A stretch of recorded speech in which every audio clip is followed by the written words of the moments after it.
ஏற்பாட்டில் உடனடியாக இருந்த அனைத்து அலுவலர்களுக்கும் சார்பாகவும் அனைவரையும் வருக வருக என்று வரவேற்கிறேன். நன்றி. தொடர்ந்து சிறப்பு விருந்தினர்கள் அனைவரையும் பூங்கொத்து வழங்கி நூலாடு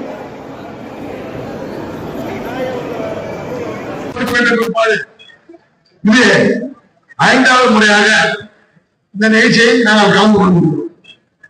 இதனால பெருமையும் மிக்க பல நிகழ்வுகளை செய்து மாற்றுக் கொடுத்து உங்களுக்கு கவனம் இருக்காது. இந்த மாற்றுத்திறனாளிகளுக்கு மாதந்தோறும் மளிகை நிதி இப்ப எவ்வளவு பேர் தெரியுமா? 21,329 பேருக்கு இருக்கின்ற சூழ்நிலை இந்த அரசாங்கம் உங்களுக்கு செய்து கொண்டிருக்கிறது. ஒரு காலகட்டத்திலே மாற்றுத்திறனாளி அப்படி பெண்ணிகள் இருக்கும். ஆனா இந்த அரசு பொறுப்பேற்ற பிற்பாடு 3 மாதத்துக்கு ஒரு முறை கண்டிப்பாக அப்படியே அனைவருக்கும் தகுதியான குறையில கண்டிப்பா கொடுக்கப்பட்டு வருது. அதுக்கு எல்லாரும் மாற்றம் கருத்தை உங்களால சொல்ல முடியாது. அதே நேரத்தில் 21,370 பயனாளிகளுக்கு அரிசிக்கு பதிலாக 51 கோடி வருஷத்துக்கு ஒரு கோடி செலவு பண்ணோம். அது முன்னும் வைத்து தரத்துக்கு முதலமைச்சர் பேசுகிறோம். கண்டிப்பாக முதலமைச்சர் மேல உங்களை நம்பிக்கிறது இல்ல, கண்டிப்பாக வைத்தவர் அதுக்கு உறுதியாக கவர்னரா இருப்பார். பண்டைய கால இலவச ஆலைகள் மேலாக ரொக்கமாக தகுதியில போனாங்க 15,924 பேர். ஒரு சிறிய மாநிலத்துல யாரும் ஒரு நபர் கூட விட்டு வைக்கல. அத்தனை பேருக்கும் அவர்களுக்கு உதவக்கூடிய வகையிலே இந்த அரசு இந்த துறை சிறப்பாக செயல்பட்டு மாற்று கருத்தையே இருக்க முடியாது. அதே போன்று மாற்றுத்திறனாளி மாணவர்களுக்கு உதவி செய்ய 1149 பயனாளர்களுக்கு புதுச்சேரி யூனியன் பிரதேச பள்ளியில் கல்வி பயிலும் மாற்றுத்திறனாளி மாணவர்களுக்கான உதவித்தொகை 11ஆம் வகுப்பிலிருந்து 5ஆம் வகுப்பு வரையும் 1000 ரூபாய் கொடுக்கிறோம். அதுல இருந்து இப்ப 4000 ரூபாயை உயர்த்தி கொடுத்து கொடுக்கிறோம். நாம சட்டமன்ற பட்ஜெட்ல கூட சொன்ன வாக்குறுதிகளை அனைத்தையும் நிறைவேற்றி இன்னைக்கு 1000 ரூபாய் இருந்து 4000 ரூபாய், 2000 இருந்து 5000 ரூபாய். இது மாதிரி ஐடிஐ டிப்ளமா படிப்போம் மாணவர்களுக்கு 3400 இருந்து 6400 ரூபாய். எல்லாம் தமிழர்கள் எல்லாம் 2 உழைத்து கொண்டிருக்கின்றோம், உழைத்து கொடுத்து கொண்டிருக்கின்றோம். அதே போன்று முதுகலை பட்ட படிப்பு மாணவர்களுக்கு 6800 இருந்து இன்னைக்கு 9000 ரூபாய் கொடுக்குறோம். இது மாதிரி சொன்னீங்கன்னே போலாம். அதாவது கல்யாண உதவித்தொகை டபுள் ஆகிக்கிறோம்.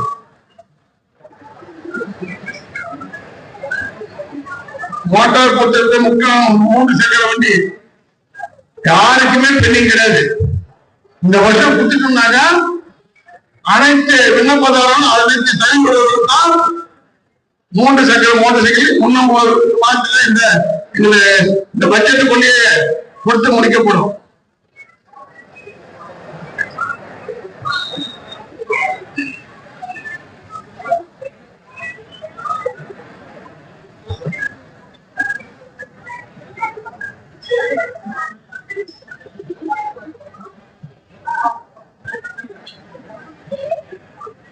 இது போன்ற ஒவ்வொன்றும் இப்ப சில கருத்துக்களை உங்களுடைய மனுக்களை பெற்று எல்லாம் முதலமைச்சர் கலந்து ஆலோசித்து உங்களுக்கு சில நல்ல உங்களுக்கு உதவக்கூடிய வகையில நல்ல செய்த தேவாத நம்பிக்கையோடு அதுக்கு மாண்புமிகு மேதகு துணைநலரும் இருப்பார் என்று சொல்லி விடைபெறுகிறேன். நன்றி. டிசம்பர் 3ஆம் தேதி சர்வதேச மாற்றுத்திறனாளிகள் தினத்தை இன்றைக்கு சிறப்பான முறையில் இங்கே நடத்தி கொண்டிருக்கின்ற சமூக நலத்துறையினுடைய அத்தனை நிர்வாகிகளுக்கும் இதற்கு சிறப்பு விருதாக நடத்தி கொண்டிருக்கின்ற நம்முடைய மாண்புமிகு துணைநிலை ஆளுநர் கைலாசநாதன் அவர்களே, மாண்புமிகு மக்கள் முதல்வர் அண்ணன் என்ஆர் அவர்களே, எனக்கு முன்பாக நல்லதொரு உரையாற்றி அமர்ந்திருக்கின்ற அண்ணன் தேனியார் அவர்களே,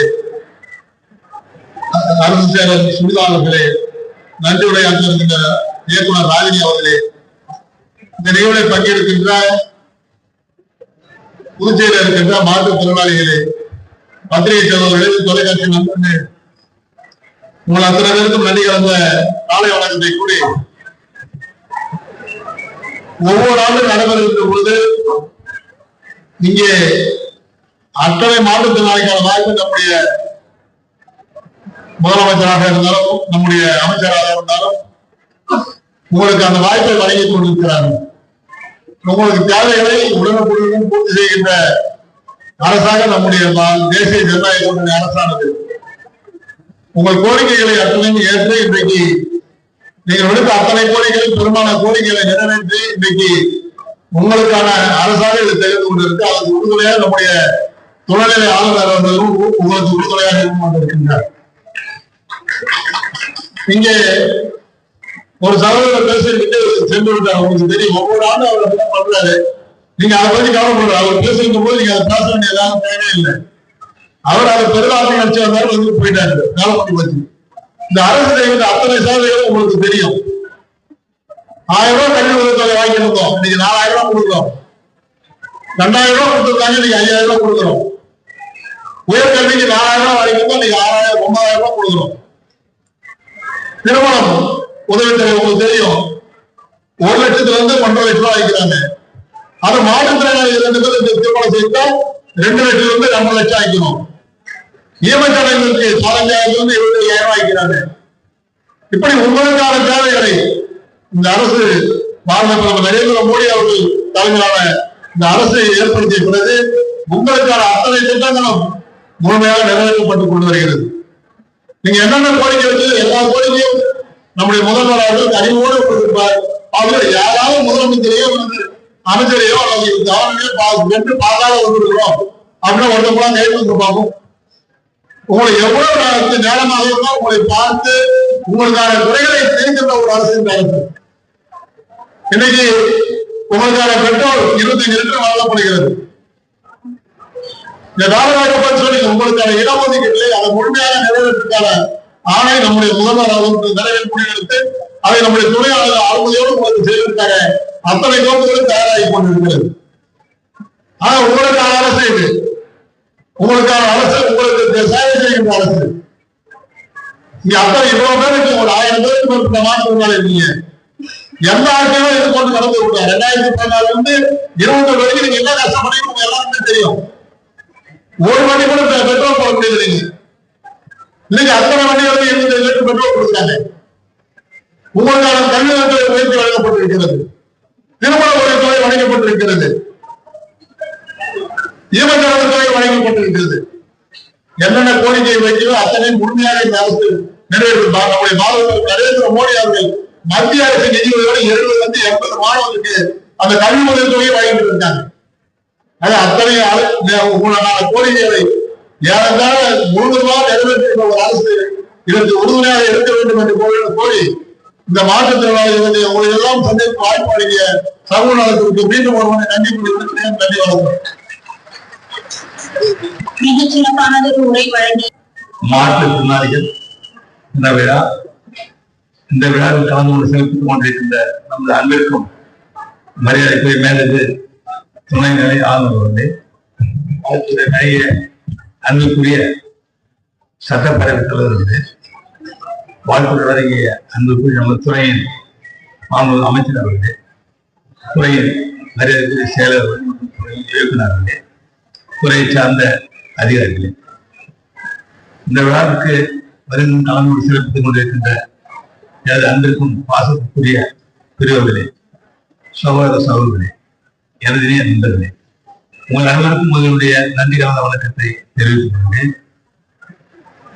நம்முடைய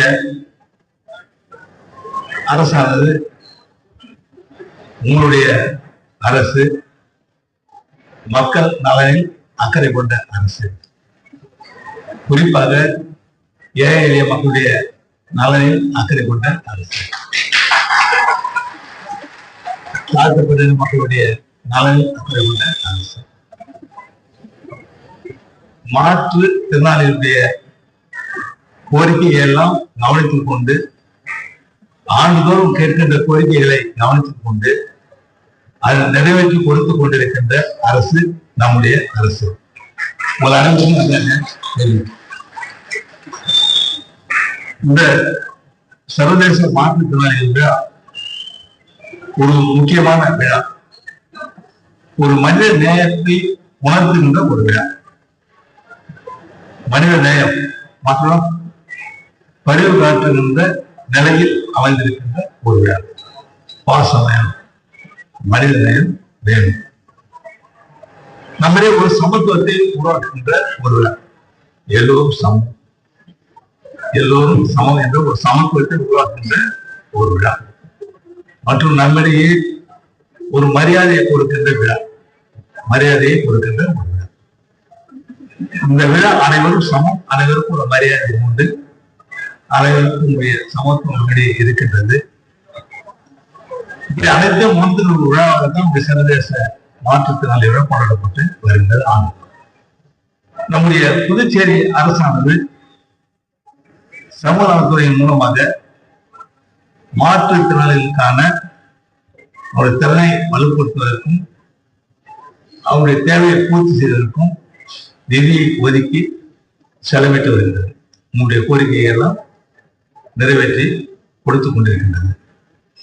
ஏதோ ஒரு சின்ன சின்ன குறை இருக்கலாம், அந்த சின்ன சின்ன குறை இருந்தா நீங்க நேரம் என்ன பார்க்கலாம், சொல்லலாம், அதை நீங்க செய்து கொள்ளலாம். சொன்னா ஒரு குழு வச்சு ஆலோசனை பண்ணணும், பார்க்கணும், கூடணும் அப்படின்னு சொன்னாங்க.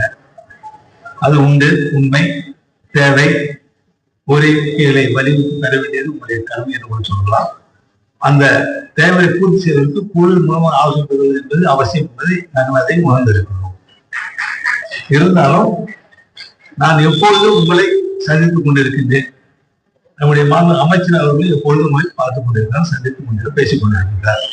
உங்களுடைய குறைகளை இந்த அரசு கேட்டுக் கொண்டிருக்கின்றது. அதனை போக்குவரத்தை மிகுந்த அக்கறை எடுத்துக் கொண்டிருக்கின்றது.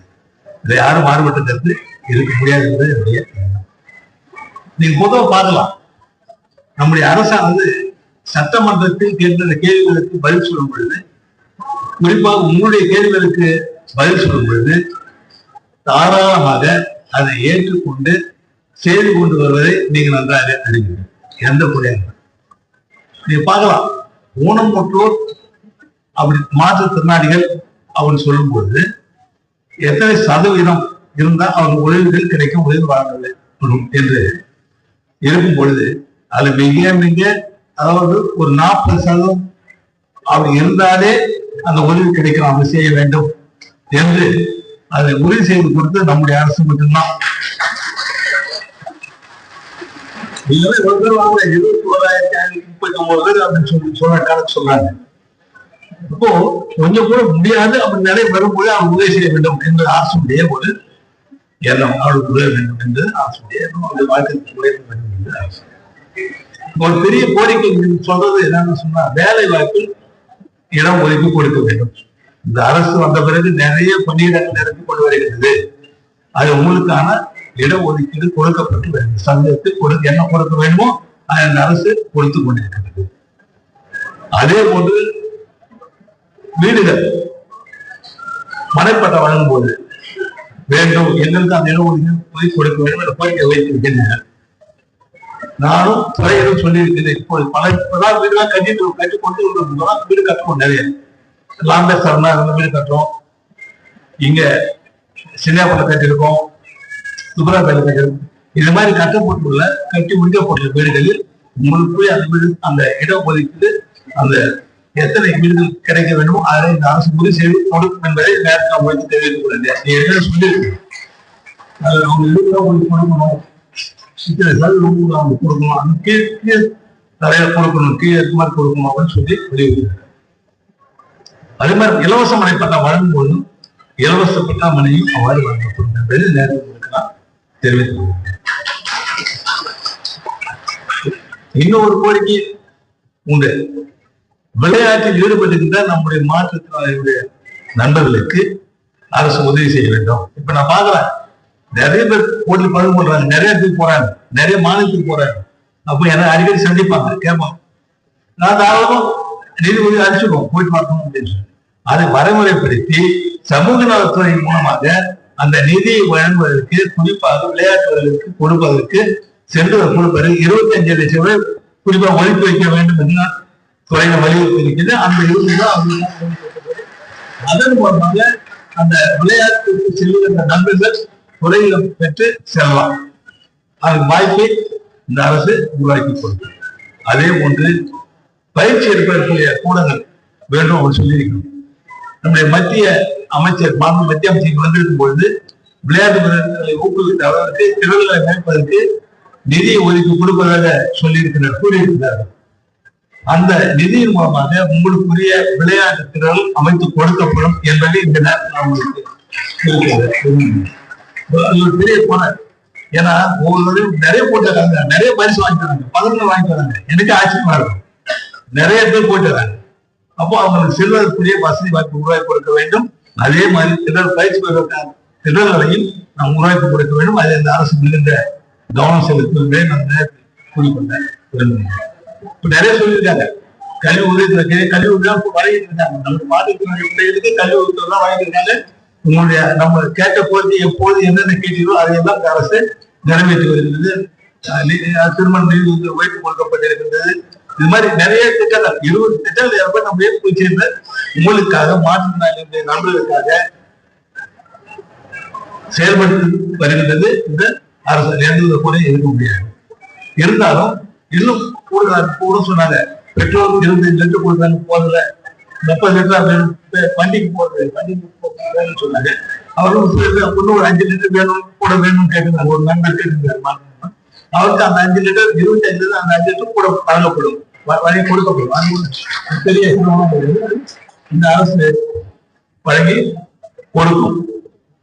இது மாதிரி நீங்க என்னென்ன கோரிக்கைகள் எப்ப கோரிக்கைகளோ அந்த கோரிக்கையை அரசு ஏற்றுக்கொண்டு மனதில் வைத்துக் கொண்டு அதனை நிறைவேற்றி கொடுத்து கொண்டிருக்கிற குறிப்பிடுகிறார். நம்முடைய அரசு இதையெல்லாம் எல்லோருடைய கோரிக்கையை கேட்டு சேர்ந்த அரசு என்பதை இது காட்டுகின்றன குறிப்பிட விரும்புகிறேன். அடுத்து நம்முடைய சிலரெல்லாம் கேட்டாங்க, பிற மாநிலத்துல உதவித்தொகை அதிகமா போகுது, உழைத்துக் கொள்ளுங்க, ஆதரவு போகுதான்னு சொன்னாங்க. அதனுடைய விவரத்தை பெற்று அது எவ்வாறு சாத்தியப்படும் என்பதை ஆராய்ந்து கவனித்து இந்த அரசு அதனையும் செயல்படுத்தும் என்று நான் என்ன ஆந்திராவில என்ன செய்யறாங்க, என்ன செய்யறாங்க நான் அடிக்க சொல்லுவேன். நம்முடைய அரசானது நலத்திட்டங்களை செயல்படுத்துகின்ற ஒரு சிறந்த அரசு. இந்தியாவிலேயே அதிகமாக நலத்திட்டங்களை செயல்படுத்துகின்ற அரசு நம்முடைய அரசு. நம்முடைய மத்திய அரசுடைய பிரிவுகளோடு பல திட்டங்களை நாட்டிலே நாம் செய்து கொண்டு வருகிறோம். அப்ப சொல்லுவேன், நான் பேச சொல்லுவேன், நீ எந்தெந்த மாநிலத்துக்கு எந்தெந்த திட்டங்கள் செய்கின்றார்களோ அந்த திட்டங்களை எல்லாம் சொல்லுங்க. அதை விட அவன் சிறப்பா செய்யணுமா அப்படின்னு நான் கவனத்தில் எடுத்துக்கொள்வோம். அது குறவா செய்யணுமா, நல்லா செய்யணும், அதுக்கு ஒரு முயற்சிப்போம், திட்டம் செயல்படுத்துவோம். இல்லைன்னு சொன்னா புதிதாக ஒரு திட்டங்களை செயல்படுத்த நடவடிக்கை இந்த அரசு எடுக்கும் சொல்லி அவ்வாறுதான் இதுவே நாம் செயல்படுத்திக் கொண்டிருக்கின்றோம். கல்வி கற்ற திட்டமாக இருந்தாலும் சரி, கல்வி உதவி திட்டமாக இருந்தாலும் பார்க்கலாம். நீங்க பாக்க எல்லா திட்டத்தையும் பார்க்கலாம். நம்முடைய அரசு அதான் மத்திய அரசு சொல்லும்போது, மத்திய அரசு அதிகாரிகள் எல்லாம் சொல்லும்போது, அமைச்சர்லாம் சொல்லும்போது நலத்திட்டங்களை அதிகமாக செய்கின்ற நலத்திட்ட அரசு உங்களுடைய அரசு மத்திய அரசு அவங்க சொல்றாங்க. அப்படிப்பட்ட அரசு தான் நம்முடைய அரசு. அப்போ நம்முடைய அரசானது மக்களுடைய கோரிக்கைகளை கேட்டு மத்திய அரசுடைய உதவியோடு செயல்படுத்துகின்ற ஒரு அரசு. மத்திய அரசு நாம் கேட்கும் பொழுது நம்முடைய கோரிக்கை ஏற்று நிதி உதவியை அளித்து வருது. தேவையான நிதியை நம்ம கேட்கும் பொழுது மத்திய அரசுடைய உதவியோடு, ஏன்னா நம்முடைய யூனியன் பிரதேசம் நம்ம மத்திய அரசுடைய நிதி உதவியை கேட்டு பெற்று பல திட்டங்கள் செயல்படுத்துகின்ற நிலையில் நாம் இருந்து கொண்டிருக்கிறோம். அதனுடைய அடிப்படையில் மத்திய அரசு நமக்கு நிதி உதவி கொடுத்து அதை சரியான முறையில் நாம் செயல்படுத்திக் கொண்டு வருவது நேற்று கூறப்பட்ட விரும்புகிறேன். அப்ப நம்முடைய எண்ணம் நம்முடைய மாற்றுத்திறனாளிகளுக்கு செய்ய வேண்டிய திட்டங்களை சரியாக குறித்த நேரத்தில் செய்து கொடுக்க வேண்டும் என்பதுதான். அதனை கருத்தில் வைத்துக் கொண்டு இந்த அரசு உங்களுடைய கோரிக்கைகளை நிச்சயமாக நிறைவேற்றி தரும் என்பதை கூறிக்கொள்ள விரும்புகிறேன். நம்முடைய அமைச்சர் சொன்னாரு, மத்திய அரசு நம்முடைய முதலமைச்சர் தான் சொல்லுவாரு, உங்களுக்கு தேவை நான் சொல்லி கேட்கணும் அப்படின்னு சொல்லி சொல்லுங்கிறது. அப்போ நம்முடைய மாற்றுத்திறனாளி வாழ்க்கை தரத்தை மேலும் உயர்த்தவும் அவர்கள் எதிர்கொள்ளும் உயர்ந்து வரும் வாழ்க்கை செலவுகளை சமாளிக்கவும் ஒரு சில முடிவு சொல்லியிருந்தாங்க. அதாவது மாதாந்திர உதவித்தொகை இப்போ வழங்குறதை விட இப்போ 3000 வழங்குவார். சிலருக்கு கிடைக்குது, சிலருக்கு 4500 கொடுக்குறாங்க, 3000 4000. அதை உயர்த்தி 5000, அதாவது 3000 வாங்குறவங்க 3500, 4800 வாங்குறவங்களுக்கு 5500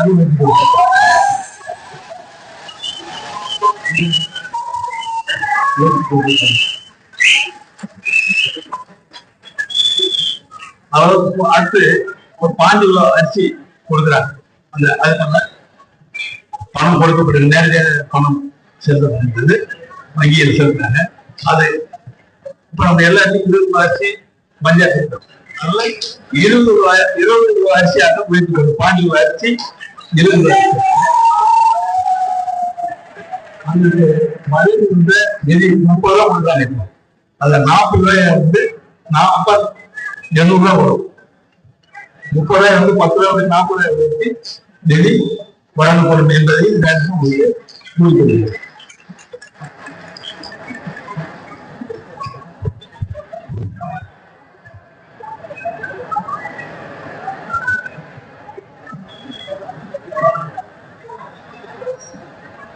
அதே மாதிரி பள்ளி துணி கொடுக்கும், இலவச நம்முடைய துணைக்கு 500 ரூபாய் கொடுக்குறாங்க. அது 75 உயர்த்தி கொடுக்குறாங்க.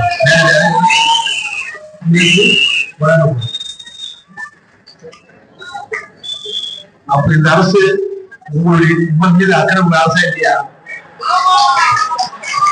உங்கள் மீது அக்கறை உள்ள அரசு, உங்களுக்கு தேவையை பூர்த்தி செய்து கொடுக்கின்ற ஒரு அரசு. இது மக்களுடைய அரசு. அதனால் இந்த கோரிக்கைகள் எல்லாம் கோரிக்கைகள் இந்த அரசு எப்போது ஏற்றுக்கொண்டு நிறைவேற்றி தரும். அது எந்தவித ஐயமும் இல்லை. இந்த அறிவித்த இந்த உயர்த்தி கொடுக்கப்பட்ட நிதி தொகையை விரைவிலே கொடுக்கும் என்பதை நேரத்தில் உங்களுக்கு நான் குறிக்கொள்ள விரும்பினேன். அனைவருக்கும் என்னுடைய கிறிஸ்துமஸ் நல்வாழ்த்துக்கள்.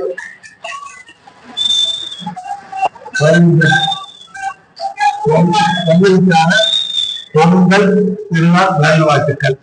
அனைவரும் மகிழ்ச்சியோடும் நலமோடும் மனமோடும் வாழ வேண்டும். இந்த அரசு எப்பொழுதும் உங்களுடைய அரசு உங்களுக்காக இருக்கின்ற அரசு என்பதை கூறிக்கொண்டு மீண்டும் உங்கள் அனைவருக்கும் வாழ்த்தை கூறி நன்றி வணக்கம்.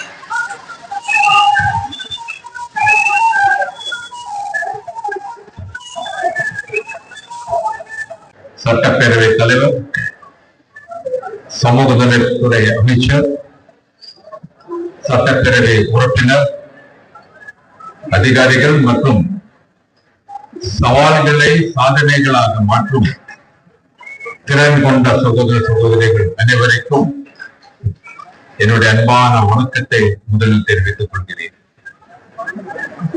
நண்பர்களே, பொதுவாக எல்லா வார்த்தைக்கும் ஒரு அர்த்தம் உண்டு.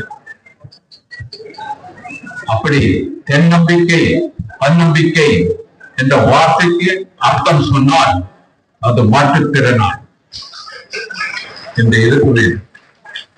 எந்த மொழியாக இருந்தாலும் சரி, இது என்னோட ஆழமான கருத்து. ஏனென்றால் மாற்றுத்திறன் உள்ளவர்கள் தன்னம்பிக்கையின் உருவமாக இருக்கிறார்கள். ஒரு மனிதரை அவனுடைய லட்சியத்தை அவனது உடம்பு தீர்மானிக்க முடியாது. அவனுடைய கனவும் தன்னம்பிக்கையும் தான் தீர்மானிக்க முடியும். ஒரு மாற்றுத்திறனாளி வாழ்க்கையில் தினமும் சந்திக்கும் சவால்கள் ஏராளம். பொதுவாக மற்றவர்கள் அதை புரிந்து கொள்ள முடியாது. ஒரு படிக்கட்டு ஏற வேண்டும் என்றால், ஒரு சாலையை கடக்க வேண்டும் என்றால், ஒரு குழந்தை ஒரு கிளாஸில் சேரில் உட்கார வேண்டும் என்றால் அத்தனை சிரமங்கள் அவர்கள் சந்திக்கிறார்கள். அதையெல்லாம் தாண்டி இந்த சமூகத்தின் பார்வையே அவர்களுக்கு பெரிய தடையாக இருக்கிறது. ஆனால் அந்த தடைகளை எல்லாம் தாண்டி தன்னம்பிக்கையோடு முன்னேற்றும் மனிதர்கள் தான் பிசிக்கலி சேலஞ்ச் பர்சன்ஸ். அதனால்தான் சொல்கிறேன், தன்னம்பிக்கை என்ற வார்த்தைக்கு அர்த்தம் மாற்றுத்திறனாளி என்று இருக்க வேண்டும். ஒரு 3 நாளைக்கு முன்னாடி ஒரு மாற்றுத்திறனாளி இளைஞர் என்னை பார்க்க வந்தார். அவர் ஐஏஎஸ் தேர்வில் எல்லாம் பாஸ் பண்ணி ஜூன் 3ஆம் தேதி ஜனவரி 3ஆம் தேதி இன்டர்வியூக்கு போறாரு. 2 கண்களும் பார்வை கிடையாது. அப்போ அவர் என்னோட ஆசீர்வாதம் எடுக்கிறதுக்காக என்ன வந்து பார்த்தார். நான் 12 நிமிஷம் அவரோட பேசினேன். அந்த 15 நிமிஷம் பேசுனது எனக்கு நம்பிக்கை இருக்கு, அவர் ஐஏஎஸ் கண்டிப்பாக பெயர் படிப்பார். இதே மாதிரி இன்னொரு ஐஏஎஸ் ஆபீசர் பாண்டிச்சேரிக்கு வந்தா அவரை அந்த அரசாங்கம் மாஹி முனிசிபல் கமிஷனராக போஸ்ட் பண்ணாங்க. முனிசிபல் கமிஷனர் சொன்னா தினமும் மக்களை பார்க்க வேண்டும், மக்கள் குறைகளை கேட்க வேண்டும். அந்த மாஹி டவுன் ஃபுல்லா சுத்தி பார்த்து அந்த டெவலப்மெண்ட் ஒர்க்ஸ் எல்லாம் பார்க்கணும். 6 மாசம் ரொம்ப அருமையாக வேலை செய்தார். அவர் மாற்றுத்திறனாளிகளுக்கான ஸ்பெஷல் ப்ராஜெக்ட்ஸ் கூட அங்க பண்ணார். இது ரெண்டும் உங்களுக்கு வைக்க நான் ஆரம்பிக்கிறேன். மாற்றுத்திறன் உள்ள ஒருவரிடமிருந்தும் இருந்து சமுதாயம் கற்றுக்கொள்ள வேண்டியது நிறைய இருக்கிறது. முடியாத என்ற வார்த்தைக்கு புதிய அர்த்தம் தருபவர்கள் இவர்கள். உடம்புகள் குறை இருந்தாலும் தன்னுடைய செயலால் முயற்சியால் இந்த உலகத்தில் பெரிய மாற்றங்களை கொண்டு வருகிறார்கள்.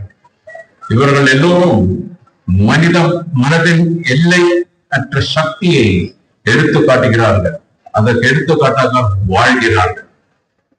இவர்கள் எல்லோரும் நமக்கு சொல்லும் செய்தி ஒன்றுதான்: உடம்பில் உள்ள குறைபாடு வாழ்க்கையின் இலக்கை லட்சியத்தை தீர்மானிக்க முடியாது. பிசிக்கலி சேலஞ்ச் பர்சன்ஸ் பல துறைகளில் சாதனை செய்திருக்கிறார்கள் என்று செய்கிறார்கள். பிசிக்கலி சேலஞ்ச் குழந்தைகள், இளைஞர்கள் கல்வியில் அதிக மதிப்பெண் பெற்று பல்கலைக்கழக அளவில் சாதிக்கிறார்கள். கலை, இலக்கியம், தொழில்நுட்ப துறையில் புதிய புதிய பாதைகளை உருவாக்குகிறார்கள். விளையாட்டில் திறமையை நிரூபித்து பதக்கம் வென்று நாட்டிற்கு பெருமை சேர்க்கிறார்கள். உதாரணமாக உலக அளவில் நடக்கும் கோல்டு பேரா அத்லெட்டிக்ஸ், பேரா ஒலிம்பிக்ஸ் போட்டிகளில் பதக்கம் வென்று சாதனை செய்திருக்கிறார்கள். சமீபத்தில் நடந்த செப்டம்பர் அக்டோபர் மாதத்தில் டெல்லி நடந்த வேர்ல்டு பேரா ஒலிம்பிக்ஸ் போட்டியில் இந்தியாவை சேர்த்த மாற்றுத்திறனாளிகள் வீரர்கள் 22 பதக்கங்கள் சென்று நாட்டிற்கு பெருமை சேர்த்தார்கள்.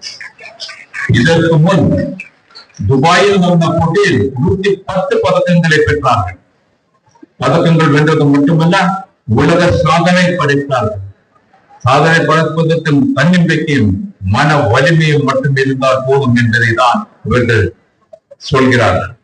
புதுச்சேரியை சேர்ந்த பிசிக்கலி சேலஞ்ச் வீரர்களும் இது போல போட்டிகளில் கலந்து கொள்ள வேண்டும்.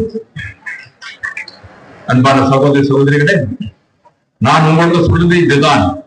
யாராவது உங்களை பார்த்து உங்களால் இது முடியுமா என்று கேட்டால் நான் முயற்சிப்பேன், என்னால் முடியும் என்று சத்தமாக சொல்லுங்கள். உங்கள் தைரியமும் தன்னம்பிக்கையும் தான் உங்கள் வாழ்க்கையின் ஆதாரம். இந்த சமுதாயத்தை மாற்றும் ஒரு மருந்து. நான் சொல்வது உண்டு, மாற்றுத்திறனாளிகள் அரசு செய்யும் உதவி சலுகை அல்ல, அது அவரோட உரிமை. ஏனென்றால் பிசிக்கலி சேலஞ்ச் எல்லாரும் நம்பிக்கையோடு சுயமரியாதையோடு வாழ வேண்டும் என்பதுதான் அரசு கொண்டு வரும் திட்டங்கள் அடிப்படை நோக்கம். நான் புதுச்சேரி கவர்மெண்ட் இருக்கிற மாற்றுத்திறனாளிகள் ஸ்கீம் எல்லாம் பார்த்துருக்கேன். மற்ற மாநிலங்களோட அதிகமாக நாங்க புதுச்சேரி மாநிலத்தில் மாற்றுத்திறனாளிகள் திட்டங்களை நாங்கள் கொண்டு வந்திருக்கிறோம். இதற்காக மாண்புமிகு முதலமைச்சரும் அமைச்சர் மக்களையும் எனது பாராட்டுகிறேன். இந்த நேரத்தில் பாரத பிரதமர் மோடிக்கு நன்றி சொல்ல நாம் கடமைப்பட்டிருக்கிறோம். அவர் சொல்வார், மாற்றுத்திறனாளிகள் இந்த சமுதாயத்தின் சுமை அல்ல, அவர்கள் தன்மையின் ஊற்றுக்கள். அதனால்தான் பிசிக்கலி சேலஞ்சை குறிக்க திவ்யாங்கன் என்ற வார்த்தையை பயன்படுத்த வேண்டும் என்பார். அதாவது உங்களை கடவுள் கூட அவர் கம்பேர் பண்ணியிருந்தார். இது ஒரு வெறும் வார்த்தை மட்டுமல்ல, அது சமுதாயத்தின் மனநிலையும் ஏற்படும் மாற்றம். அவருடைய பார்வையில் பிசிக்கலி சேலஞ்ச் பீப்புள் இந்த நாட்டில் நம்பிக்கையான எதிர்காலமாக இருப்பவர்கள். அவர்கள் எல்லா மனிதரை போல வாய்ப்பு பெற்று எல்லா துறையிலும் எல்லா இடத்திலும் முன்னேற்ற வேண்டும். இந்த சமுதாயத்தின் வளர்ச்சி எல்லோருடைய வளர்ச்சியை சேர்ந்ததாக இருக்க வேண்டும். அதுதான் முழுமையான வளர்ச்சி. பாரத் பிரதமர் சொல்லும் சப்கா சாத், சப்கா விகாஸ், சப்கா விஸ்வாஸ், சப்கா பிரயாஸ். நண்பர்களே, பிசிக்கலி சேலஞ்ச் பார்க்கும் போது நாம் மனதளவு கரிசனத்தோடு இருந்தால் மட்டுமே போதாது.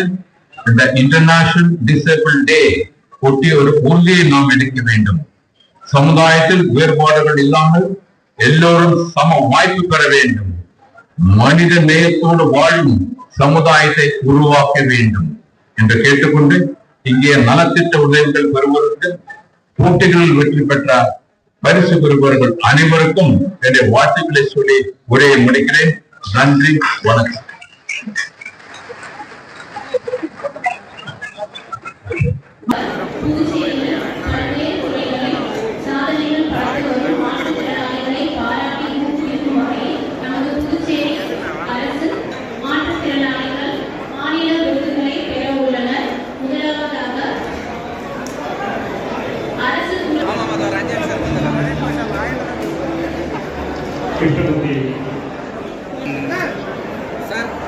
சார்